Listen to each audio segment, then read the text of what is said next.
Hey there, welcome back to my channel. Today I'm on the back patio and I was going to be starting out just planting in the violas in the back cedar boxes, planter boxes that I have back here. But I noticed that before I do that, there's actually kind of a lot of cleanup and work that I need to do back here on the patio. It's kind of an area where the dogs spend a lot of time, where they slough off the dry grass from our lawn onto the patio. Weeds have grown. There's, I think, some sort of maybe a vole or something that's been making its way through this back mulched area. So I just have some cleanup to do from that. I have some harvesting of some blueberries. I'm going to just pick off the little bushes and give those to the chickens. Then I'm going to proceed to taking out the pink cashmere Super Bea and starting in on planting in the violas and pansies around the boxwood. So I'll slip you around and kind of show you the area that I'm looking at, and then I'll go ahead and get started. So here we are on the back patio. This is where I'm going to be working with the violas. I'm going to be taking out all of the pink cashmere out of each of the containers here. They're still fine. I could still probably get some more blooms out of them, but I'm ready for a refresh. So the ground down here obviously needs to be cleaned up. This is an area where I think that there was a critter under there and the dogs kind of tore that area up. So I have a lot of violas. These ones I actually planted in earlier in the season, but these ones all reseeded themselves, and I think that I could probably just pull those out, just kind of clean up the bark dust, clean up the patio, harvest those blueberries, kind of just do some overall cleanup in this space. I'll probably swing this way, clean up the actual part underneath the cover too. I have this swing that I purchased, gosh, maybe in the spring that we never put up, and it was intended to be on the front porch, but I kind of liked having just the two chairs that I got up there instead of putting the swing up there too. So I'm thinking we might actually put it here, and there's just a lot of cleanup in this space that I need to do before we hang that. So I think I'll get started out here in the area that's not under cover, just get that kind of quickly tidied up, pull out the Super Bea, get those planted in, and then clean up this area under the cover and see how far we can get. Maybe even get the swing hung. So that would be really nice. So anyway, we'll just set up the camera and can hang out with me while I work.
Okay, so now I have at least probably 20 Super Bea plants that I'm going to go plant in really quick in the no-dig bed up in the front.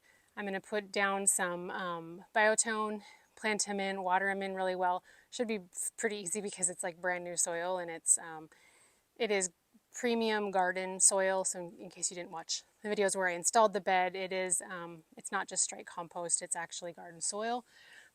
So I have this pile here, and I'm going to go plant them in because, you know, like I said, I have nothing to lose but a little bit of time by planting them, and could very well possibly root in and be a beautiful semi-free display next year. So I'm going to go get these in really quick, and then we'll go ahead and top up these containers with some potting soil, some compost, and get the pansies in.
right, well, that is going to be it for this project for today. I got all the violas and pansies planted in these pots.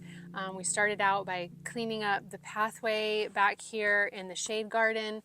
This path right here, I got this area weeded and just kind of a lot of the dog hair and grass and stuff cleaned up out of there. I pruned up the hydrangea that was unfortunately flopping quite a bit, which is too bad. I had to cut off some blooms, but you know, honestly, it's no fun to have to constantly push past it when you're coming down the path. So I also pulled out some very spent violas. I don't know why sometimes some of them were already kind of pushed up out of the ground. So anyway, cleaned up this area, so that felt really good because you know we go this way quite often, so it feels good to have that cleaned up. Took out all of the Super Bea, as you saw, cut those back, and then I ended up planting them down there in the no-dig bed. There was probably, oh gosh, I didn't really count. There's probably 18 to 20 of them that I planted in there. So we'll see if they come back next year. Like I said, they are supposed to be hardy down to zone 8A, and we're zone 8B. So we'll see. We'll see how those do.